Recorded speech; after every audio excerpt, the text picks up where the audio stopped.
Good morning students. बच्चों, हमने ये सीरीज़ स्टार्ट की है 11th के लेक्चर्स की प्लस साथ में 12th के लेक्चर्स की। तो बच्चों, इसमें जो लास्ट वीडियो थी उसमें हमने लॉज ऑफ केमिकल कॉम्बिनेशन करने स्टार्ट किए थे, है ना। तो देखो बच्चों, ये जो नेक्स्ट हमारे पास जो लॉ है वो है हमारे पास Gay Lussac's law of combining volumes. ठीक है, सबसे पहले तुमने किया था law of conservation of mass, law of constant proportions, and then तुमने किया था लॉ ऑफ डेफिनेट प्रोपोर्शंस। अब हम करेंगे law of Gay Lussac's law of gaseous volumes. ठीक है, तो ये लॉ हमारे पास क्या कहता है?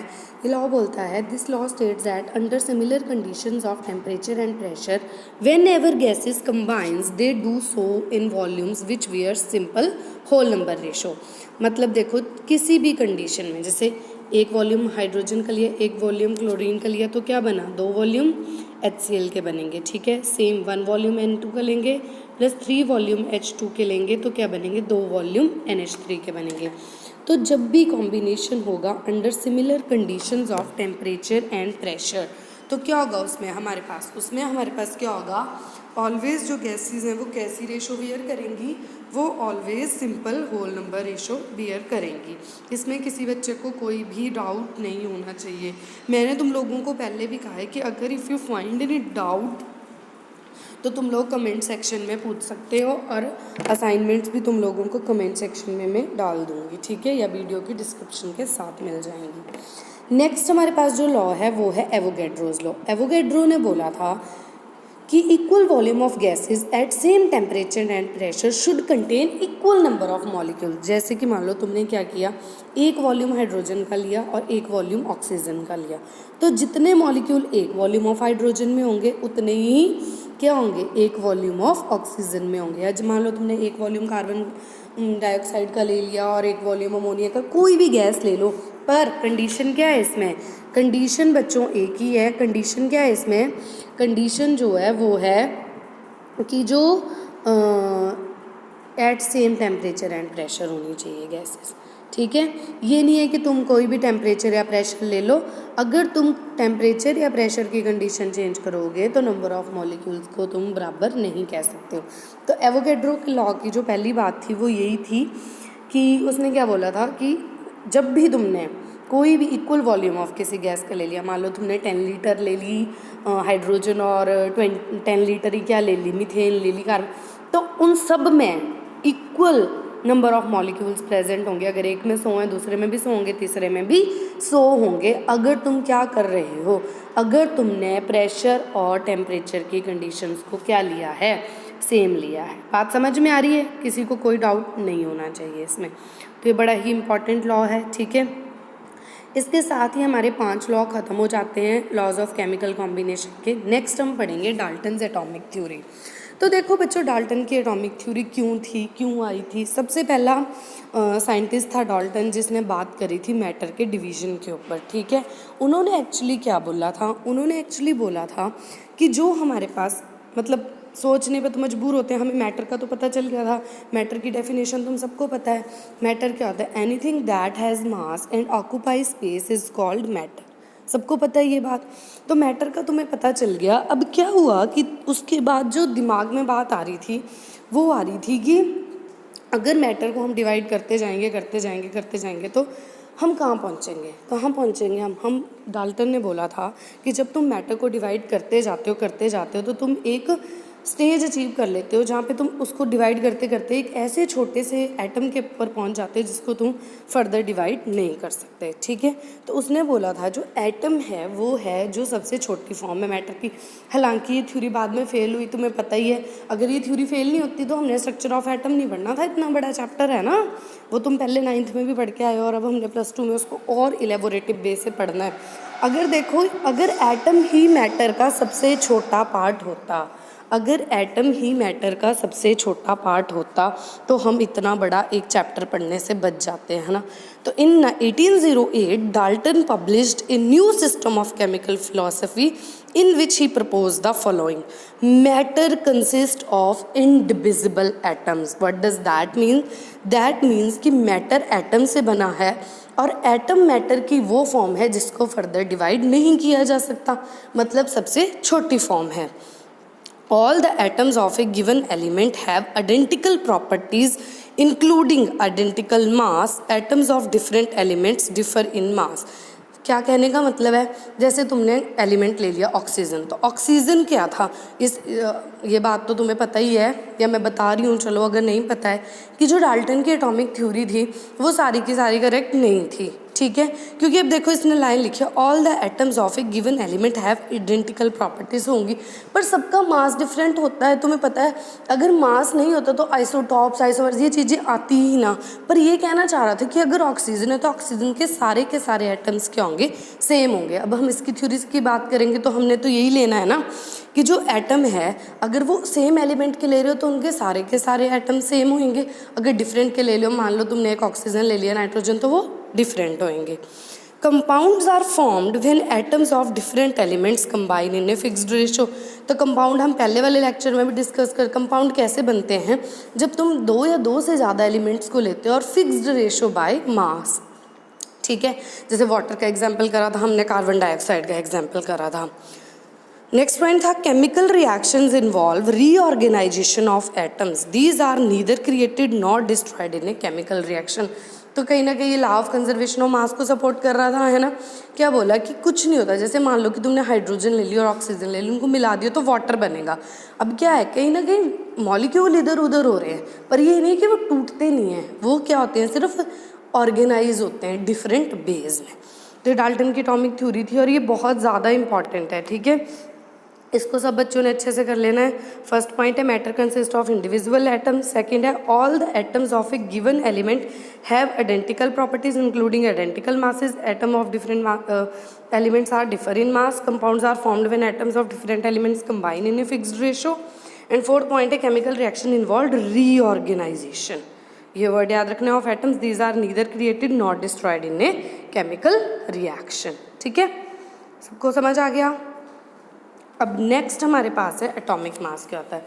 तो बच्चों देखो, जो एटॉमिक मास था, अब एटम पता चल गया तो उसका मास भी होना चाहिए।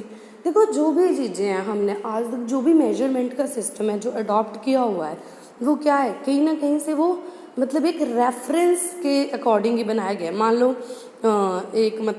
एक ग्रेन है, उसका मास तुमने मान लिया 1 ग्राम है, ठीक है, तुमने अपनी मर्जी से मान लिया कि इसका जितना मास है उसको मैं बोलूँगा 1 ग्राम। तो बस उसी से जब उसमें 100 ग्रेन वैसे रखोगे तो 100 ग्राम हो जाएगा, है ना।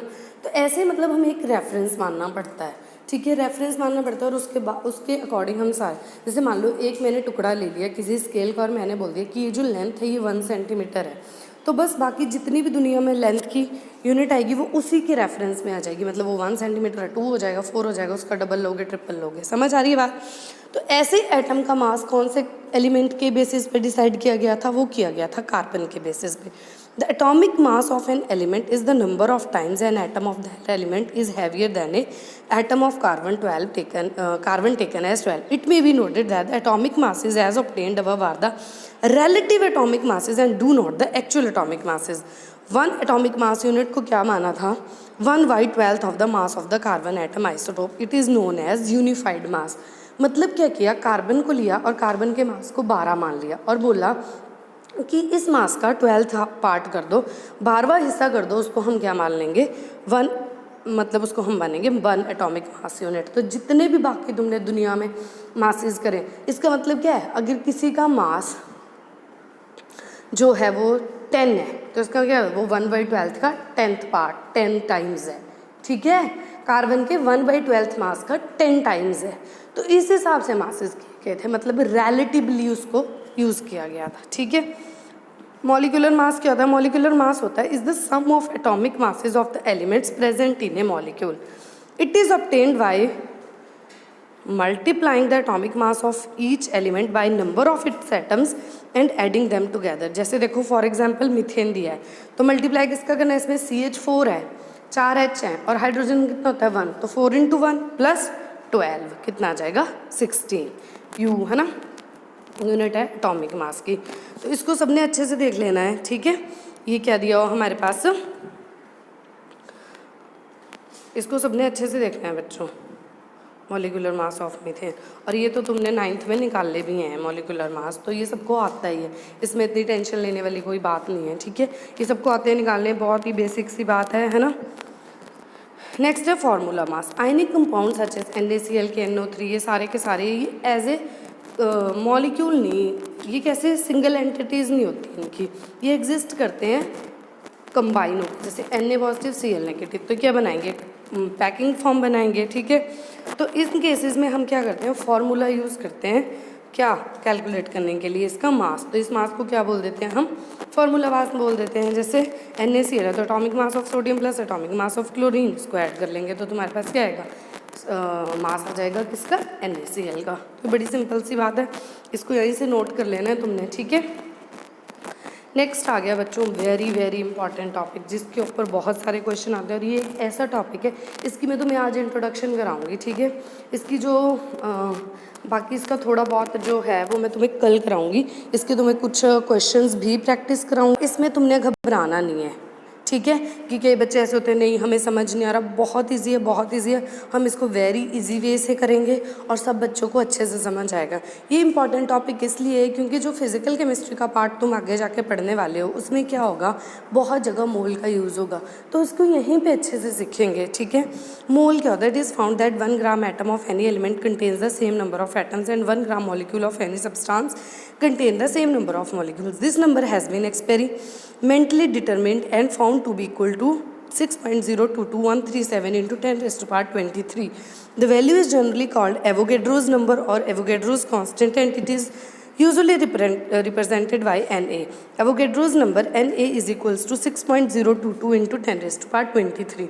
क्या बोलना चाहता है, क्या तो तुम 1 ग्राम एटम ले लो किसी एलिमेंट का, है ना, या फिर तुम क्या ले लो 1 ग्राम मॉलिक्यूल, तो 1 ग्राम एटम लोगे तो उसमें कितने एटम्स होंगे, 6.022 इंटू 10 रेज़ टू पावर 23, और 1 ग्राम मॉलिक्यूल लोगे तो उसमें कितने होंगे, 6.022 इंटू 10 रेज़ टू पावर 23।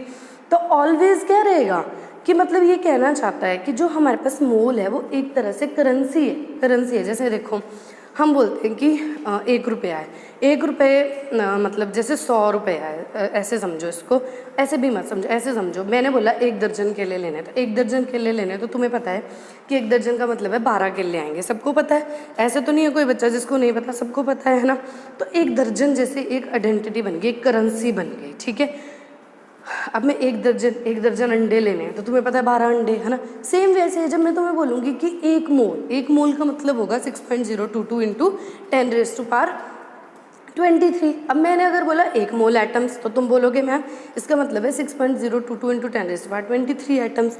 अगर मैं बोलूँगी 1 मोल मॉलिक्यूल्स तब तुम बोलोगे 6.022 into 10 raise to power 23 molecules. तो 1 मोल को फिक्स कर दिया, जैसे 1 दर्जन को फिक्स कर दिया वैसे 1 मोल को फिक्स कर दिया। अब फिक्स कर दिया और क्या करा है, उसमें नंबर ऑफ पार्टिकल्स हमने अपनी मर्जी से डिसाइड कर लिए, ठीक है। नंबर थोड़ा अलग है, बड़ा है, इसका नाम अलग है, अब 1 दर्जन के जैसे नहीं है, पर तुम उसको अगर उसके साथ इसकी एनालॉजी उसके साथ बिठाओगे ना तो तुम्हें ईजिली समझ आ जाएगा, ठीक है। तो बच्चों कल हम करेंगे मोल के न्यूमेरिकल्स, है ना, मोल के क्वेश्चंस करेंगे थोड़े बहुत, ताकि तुम लोगों को मोल और भी अच्छे से क्लैरिफाई हो जाए। और बिल्कुल टेंशन नहीं लेनी, बहुत इजी है, बहुत अच्छे से हो जाएगा। अभी धीरे धीरे चीज़ों को करते रहो। ये चैप्टर में थोड़ी स्पीड स्लो रखेंगे, आगे धीरे धीरे इंक्रीज़ करेंगे, सारे टॉपिक सब कुछ अच्छे से करेंगे।